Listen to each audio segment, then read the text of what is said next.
Savoir faire un massage cardiaque, c'est une chose. Mais savoir l'enseigner, pour que ça reste, pour que ça ne soit jamais oublié, là, c'est complètement autre chose. Dans cette analyse, on va voir justement comment on passe de simple formateur en premier secours à un véritable animateur. Quelqu'un qui est capable de créer des sessions qui marquent vraiment les esprits et au final qui sauvent des vies. C'est une sorte de guide pour tous ceux qui veulent avoir un impact réel.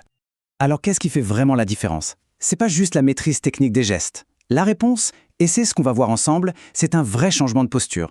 Il faut arrêter d'être un simple instructeur pour devenir un animateur, quelqu'un qui orchestre l'apprentissage. Et pour y arriver, on va suivre une feuille de route en 5 étapes très claires.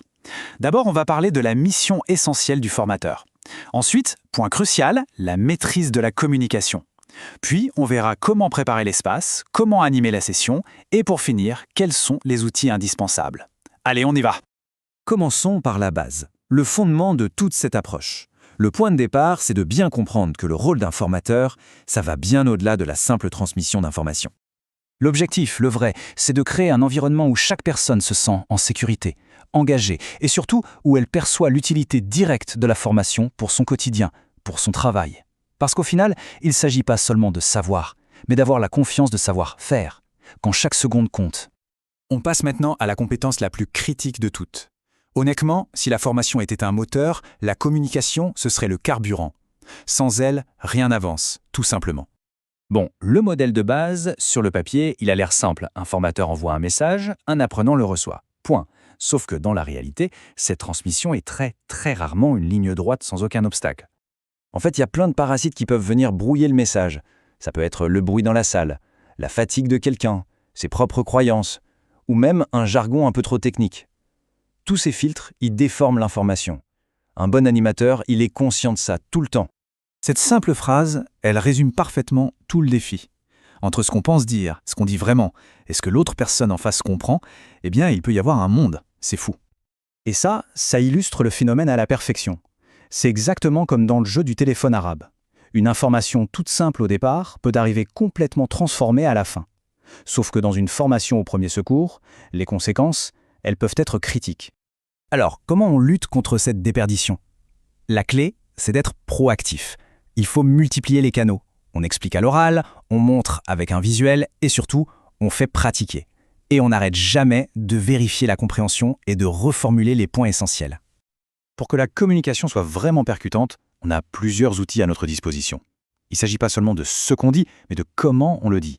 Le rythme de la voix, ça maintient l'attention. Un silence bien placé, ça ancre une idée, et une écoute active, ça montre à l'apprenant qu'il est vraiment compris. Tout ça, ça participe à la clarté du message. Après avoir vu le comment dire, intéressons-nous maintenant à où le dire. L'environnement physique, ce n'est vraiment pas un détail. C'est une condition essentielle pour que la formation soit une réussite.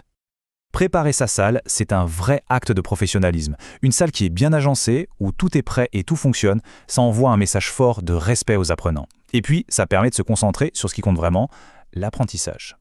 Et nous voilà au cœur de l'action, l'animation de la session elle-même. C'est vraiment là que tout ce qu'on a vu jusqu'à présent prend vie, se concrétise. Le principe d'or d'une formation SST, c'est d'alternance. Il ne faut jamais qu'on s'ennuie.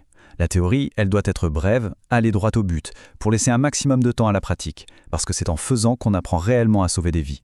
Pour la formation initiale de sauveteur secouriste du travail, la fameuse SST, la durée réglementaire, c'est 14 heures. C'est un cadre très précis et ça exige une gestion du temps hyper rigoureuse pour réussir à couvrir tous les modules, de la protection jusqu'à l'alerte. Pour le recyclage, ce qu'on appelle le maintien et actualisation des compétences, ou MAC, là, la durée est de 7 heures. L'objectif est tout aussi exigeant. En une seule journée, chaque minute est précieuse pour réviser les gestes, pratiquer encore et encore et intégrer les toutes dernières recommandations. Pour que la formation soit la plus réaliste et la plus efficace possible, le formateur doit maîtriser tout un ensemble d'outils pédagogiques qui sont spécifiques et même obligatoires. 2 documents sont là pour structurer l'action. Le plan d'intervention et le plan d'action prévention, le PAP. Attention, ce ne sont pas de simples formulaires, ce sont de vrais guides qui aident à analyser une situation et à organiser les secours. Les maîtriser en simulation, c'est donc indispensable. Et voilà le matériel qui transforme la connaissance en compétence. C'est en manipulant ces mannequins, ce défibrillateur, ce garrot, que les gestes deviennent de véritables réflexes. La mémoire musculaire, c'est notre meilleur allié en situation d'urgence. Alors, pour conclure tout ça, comment est-ce qu'on pourrait synthétiser ce passage de simple formateur à véritable animateur? Le point crucial, il est là. Le succès d'un formateur ne se mesure pas à ce que les gens savent en sortant de la salle, mais à ce qu'ils se sentent capables de faire. Il s'agit de leur donner les outils, bien sûr, mais surtout la confiance pour agir correctement le jour J. Et c'est la question que je laisse en suspens pour finir. Parce qu'au-delà de toutes les techniques et de tous les outils, la vraie valeur d'un animateur, elle est là, dans sa capacité à donner du sens à chaque geste, pour que la formation ne soit plus vue comme une simple obligation, mais qu'elle devienne une véritable prise de conscience.